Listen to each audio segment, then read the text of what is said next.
अस्सलाम वालेकुम दोस्तों, कैसे हैं आप। MY के रियल एस्टेट के नए प्रोग्राम के साथ हम आज एक बार फिर हाजिर हैं। पिछले प्रोग्राम में हमने एक छोटा सा सेगमेंट अपना कवर किया था जिसमें हमने प्लॉट्स की इंस्टॉलमेंट और घरों की इंस्टॉलमेंट्स के बारे में बात की थी। तो हमें बहुत से लोगों ने इस बारे में क्वेश्चंस भेजे, तो हमने सोचा कि क्यों ना इस बार हम इस मौजू के ऊपर एक पूरा प्रोग्राम ही करें। तो आज भी हमारे साथ मौजूद है MY के रियल एस्टेट के GM अली अमीन साहब। तो उनसे इस बारे में जानते हैं। अस्सलाम वालेकुम अली साहब, कैसे हैं आप? वालेकुम सलाम। अली भाई, हमने अपने पिछले प्रोग्राम के अंदर इंस्टॉलमेंट पे जो घर हैं और प्लॉट्स हैं उनके बारे में बात की थी, तो हमें काफ़ी सारे क्वेश्चंस उससे रिलेटेड आए हैं। पहला क्वेश्चन ये है कि इन्वेस्टमेंट पॉइंट ऑफ व्यू से जो भी प्लॉट लेना बेहतर है या घर लेना बेहतर होता है? अच्छा, अकॉर्डिंग टू माय ओपिनियन हमेशा से जो है ना, जो ट्रेंड चल रहा है मार्केट का, उसके लिहाज से इंस्टॉलमेंट्स पे अगर आप लेते हैं या कैश पे लेते हैं तो इन्वेस्टमेंट जो है वो प्लॉट की बेहतर होती है एज़ कम्पेयर टू घर की जो इन्वेस्टमेंट है। क्योंकि घर की इन्वेस्टमेंट एक तो ये ज़रा अमाउंट ज़्यादा उसमें बाउंड होती है, फिर घर को सेल करना इतना आसान नहीं होता एज़ कम्पेयर टू प्लॉट आप किसी को क्लाइंट को लेके जाते हैं, उसको दिखाते हैं, विजिट कराते हैं, उसने लोकेशन देखी, सारा उसको सराउंडिंग्स देखी, उसको प्लॉट पसंद आता है, ईजी टू सेलेक्ट होता है, ऑप्शन ज़रा ईजी। लेकिन जो घर होता है उसमें ये है कि जब क्लाइंट घर विज़िट करता है अपनी एक लेके आ रहा था थॉट कि मेरा घर जो मैं लेने जा रहा हूँ वो इस तरह का बना होगा, इस तरह का बना होगा, लेकिन जब देखता है तो बहुत कम होता है कि उसकी थॉट से वो मैचिंग हो जाए और वो उसको पसंद आ जाए।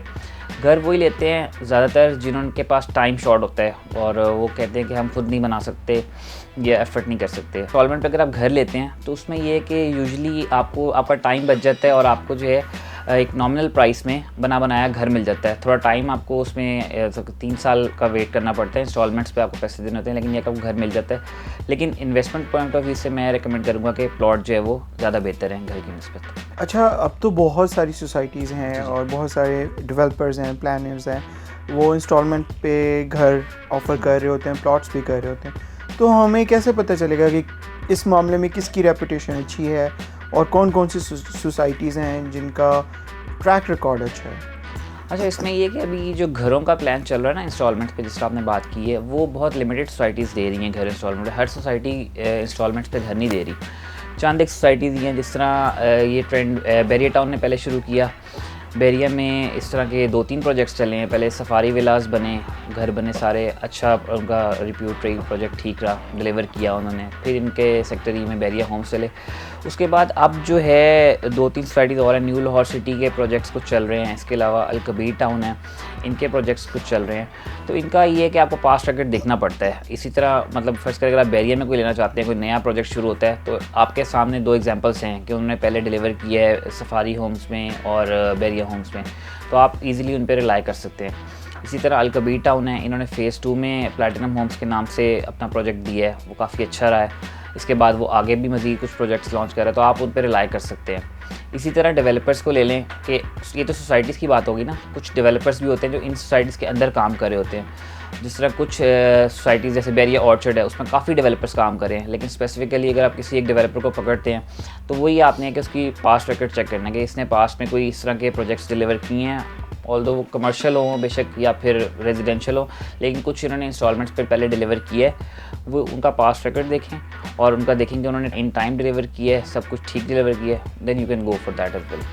अच्छा, इसमें आपको मटेरियल का कैसे पता चल सकता है कि ये जो डेवलपर है, अगर आपने ठीक है ये डेवलपर ईमानदार है और अच्छा काम किया है, लेकिन एक आम पर्सन जो भी इंस्टॉलमेंट पे घर ले रहा है वो कैसे बताएगा कि इसके कंस्ट्रक्शन सॉलिड है?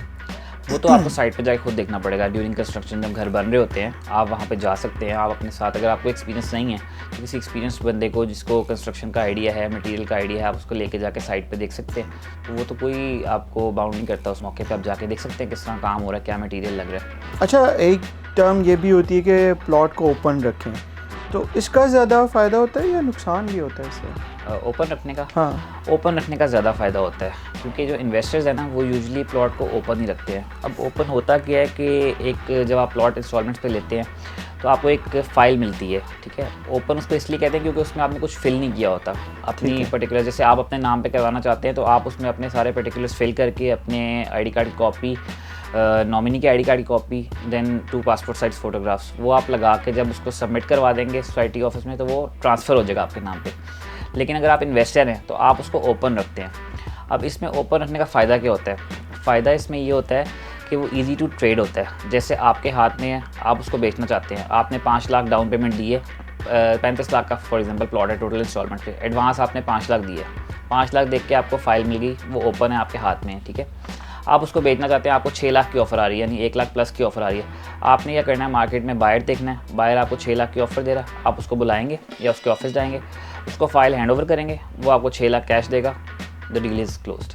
आप इजीली, मतलब इसमें कोई आपको ये नहीं होगा कि सोसाइटी जाएं, वहाँ पे टाइम लें ट्रांसफ़र के लिए।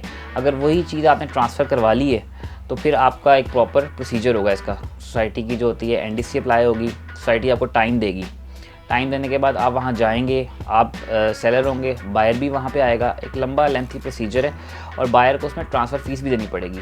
तो इसमें ये बेनिफिट है कि इजी टू ट्रेड है, कैश इन हैंड आप समझ लें, आपने यूँ दिया और कैश लिया दूसरे हाथ से, डील क्लोज हो गया। तो इसी वजह से इसकी मार्केट वैल्यू ज़्यादा होती है जी, या जी, कोई और बिल्कुल, रीज़न होती है? नहीं, यही एक वजह है कि इसकी मार्केट वैल्यू ज़्यादा होती है, क्योंकि ये इजी टू ट्रेड है। आपने जब बेचना है, आप विद इन एन आवर आप पेमेंट रेडी है, अगले बंदे से आप पैसे लें, एक हाथ से दें फॉर्म, एक हाथ से पैसे लें और आप फ्री हैं, वो भी फ्री हैं। उनके लिए भी कोई हैसल नहीं, आपके लिए भी कोई हैसल नहीं, क्योंकि टाइम निकालना। फिर सेकेंडली ये कि उसमें उसकी ट्रांसफ़र फीस भी बचती है ना, उस बंदे की, जो बायर जो परचेज़र होता है, जो खरीद रहा होता है, उसको ट्रांसफ़र फीस भी कोई नहीं देनी। डायरेक्ट उसने आपसे फॉर्म लिया और वो अपनी डिटेल्स फिल करके जमा करवाएगा और वो उसका ऑनर हो जाएगा।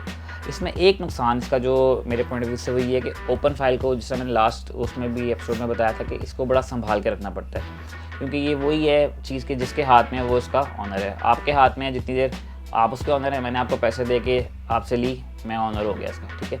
अगर आपसे गुम गई, मैंने उठा ली, तब भी मैं क्लेम कर सकता हूँ जाके।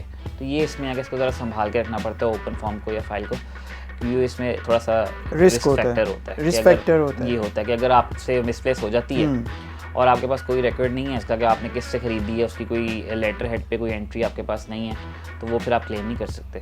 वो जिसके पास होगी वो जाके क्लेम कर सकता है, ओपन मार्केट में भी सेल कर सकता है या सोसाइटी में जाके भी क्लेम कर सकता है कि ये बड़ी अच्छी और इंटरेस्टिंग बात आपने बताई है। जो भी लोग ये इसमें इंटरेस्टेड हैं वो इस बात को ख़ास तौर पर जो लॉक इन की रखें और बड़ा महफूज रखें।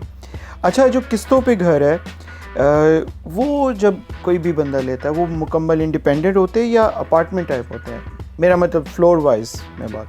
अच्छा, इसका भी थोड़ा सा डिफरेंट है। कुछ सोसाइटीज़ हैं जो कि ये दोनों ट्रेंड्स चला रही हैं, लाइक इंडिपेंडेंट घर भी आपको मिल रहे हैं इंस्टॉलमेंट और फ्लोर वाइज भी मिल रहे हैं। अब इनमें प्राइस का फ़र्क होता है। अब फ्लोर वाइज वही अपार्टमेंट वाला ट्रेंड है, एक तरह से आप कह सकते हैं उसको सॉर्ट ऑफ अपार्टमेंट ही है वो। उसमें क्या होगा कि जगह 5 मरला ही होगी, लेकिन उसको ना फ्लोर्स में डिवाइड किया होगा। ग्राउंड फ्लोर अलग होगा, फर्स्ट फ्लोर अलग होगा, सेकंड फ्लोर अलग होगा, होंगे वो भी इंस्टॉलमेंट्स पे ही बनेंगे। मतलब सेंटर में से उन्होंने पैसेज दिया होगा, स्टेयर्स डाली होंगी ऊपर वाले फ्लोर्स के लिए और नीचे ग्राउंड फ्लोर पे डोर होगा।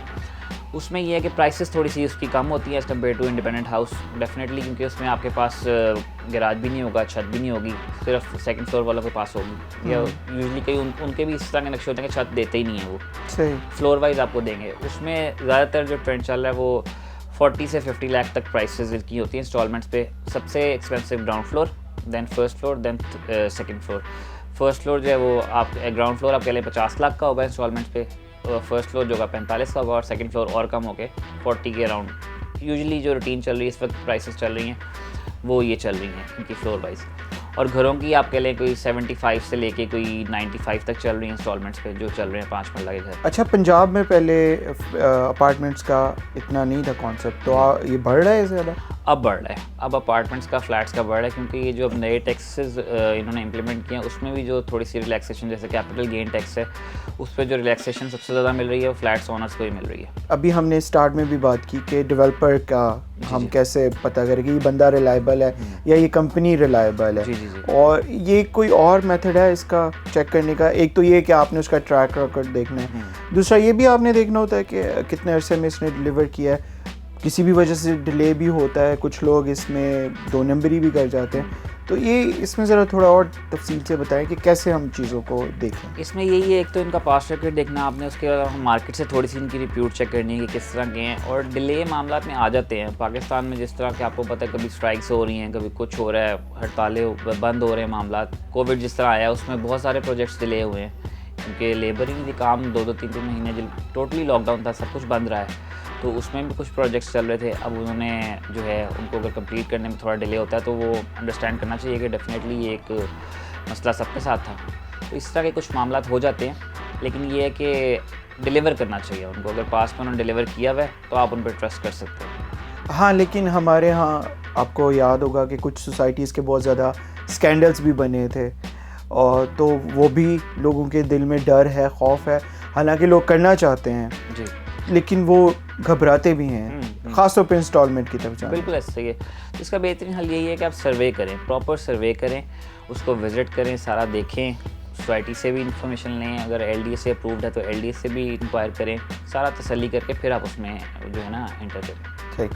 अच्छा, अक्सर जो इंस्टॉलमेंट प्लान होते हैं उसमें एवरी 6 मंथ से एक बबल अमाउंट के बारे में भी बात की जाती है। जी, बिल्कुल। तो ये क्या होती है बबल अमाउंट? अच्छा, वो ऐसा होता है कि इंस्टॉलमेंट्स का प्लान जब बनाते हैं ना, ये सोसाइटीज़ कोई भी बनाती हैं, जब इंस्टॉलमेंट्स पे कोई डील देती हैं, तो यूजुअली जो सोसाइटीज़ में बड़ी नॉमिनल इंस्टॉलमेंट रखी होती है, 15,000 20,000 मंथली के आप पे कर रहे हैं, तो नौकरी पेशा जो लोग होते हैं उनके लिए ईजी टू डील होता है कि वो इतना मैनेज कर लेते हैं। 15-20 हज़ार वो अपनी सैलरी में से निकाल के पे करते हैं और उनका इंस्टॉलमेंट प्लान चलता रहता है। उसमें होता क्या है कि 15,000 फ़र्ज़ करें आपकी इंस्टॉलमेंट है मंथली, आप हर महीने 15,000 पे कर रहे हैं। 6 महीने बाद एक बड़ी इंस्टॉलमेंट आएगी, वो कितने की होगी, या 50,000 की होगी या 60,000 की होगी। तो वो उस वक्त एक बंदे की अगर 80-90 हज़ार तनख्वाह है, उसमें से 15,000 तो वो इजीली मैनेज कर रहा होता है। लेकिन जब वो एकदम से 60,000 की इंस्टॉलमेंट आती है, 60,000 वो प्लस 15,000 जो उसकी मंथली चलनी है वो भी इंक्लूड होगी, यानी 75,000 उसको एट दैट मंथ पे करना पड़ता है। तो वो उसके लिए ज़रा एक अमाउंट बहुत हैवी हो जाती है। फिर कई दफ़ा उसका पेंडिंग पर चला जाता है मामला, वो डिले कर देता है, रोक देता है कि यार जब कहीं से पैसे लमसम आएंगे कुछ तो मैं पे कर दूँगा, तो वो उसका मामला जो है ख़राब हो जाता है। तो इसका बेहतरीन हल जो है वो ये है कि आप जो है, अगर फ़र्ज़ करें आपकी इंस्टॉलमेंट मंथली 15,000 है, तो आप उसको 20 या 25,000 अपना थोड़ा सा बजट टाइट करें, इंस्टॉलमेंट जो है ना बड़ी पे करना शुरू कर दें। सोसाइटी को कोई इतराज़ नहीं होगा इस पर कि 15,000 इंस्टॉलमेंट है, आप जो है वो उनको 20,000 या 25,000 पे करें। उसमें होगा क्या कि हर मंथ आप 5-5, 10-10 हज़ार एक्स्ट्रा पे करें। तो जब छठा महीना आएगा तो वो जो एक्स्ट्रा अमाउंट आपने पे की होगी वो आपके लिए इंस्टॉलमेंट जो है, छठी इंस्टॉलमेंट जो 75,000 है, उसमें से कुछ मेजर पोर्शन आप ऑलरेडी पे कर चुके होंगे। तो आपके ऊपर इतना बर्डन नहीं पड़ेगा कि आपका लाइक 30-35,000 ऑलरेडी उनके पास जमा हुआ होगा एक्स्ट्रा, तो 30-35 आपने और देना होगा। तो एक मंथ थोड़ा टाइट होकर आप वो बड़ी बबल या बैलून इंस्टॉलमेंट को इस तरह से मैनेज कर सकते हैं। अच्छा, ये हर सोसाइटी का यही प्लान होता है, हर 6 महीने हर बाद? सोसाइटी का जो ईयरली चल रही है ना, जिनका 3 साल का प्लान है या 4 साल का प्लान है, वो इस तरह ही चलती है। बहुत शुक्रिया अली अमीन साहब आपके वक्त का। तो दोस्तों, ये था आज का प्रोग्राम। आज हमने इंस्टॉलमेंट के ऊपर जो इन्वेस्टमेंट हो या घर के लिए हो, जो भी प्रॉब्लम्स फेस करते हैं लोग, और जो लोगों ने हमसे क्वेश्चन किए, वो हमने कोशिश की कि हम अली अमीन साहब से जानें। आपके जो भी सवालात हैं प्रॉपर्टी से रिलेटेड या जो भी आपके मसाइल हैं, वो आप हमसे शेयर कर सकते हैं। कमेंट्स में जाके आप ज़रूर पूछें, आप हमें मैसेज करें। हम कोशिश करेंगे कि इन क्वेश्चंस को हम ज़रूर अपने प्रोग्राम में शामिल करें, और कोई भी ऐसा टॉपिक प्रॉपर्टी से रिलेटेड जो आप चाहते हैं कि हम वो प्रोग्राम में लेके आएँ, तो उसके बारे में भी हम ज़रूर कोशिश करेंगे। मिलते हैं अगले प्रोग्राम में, तब तक के लिए अल्लाह हाफ़िज़।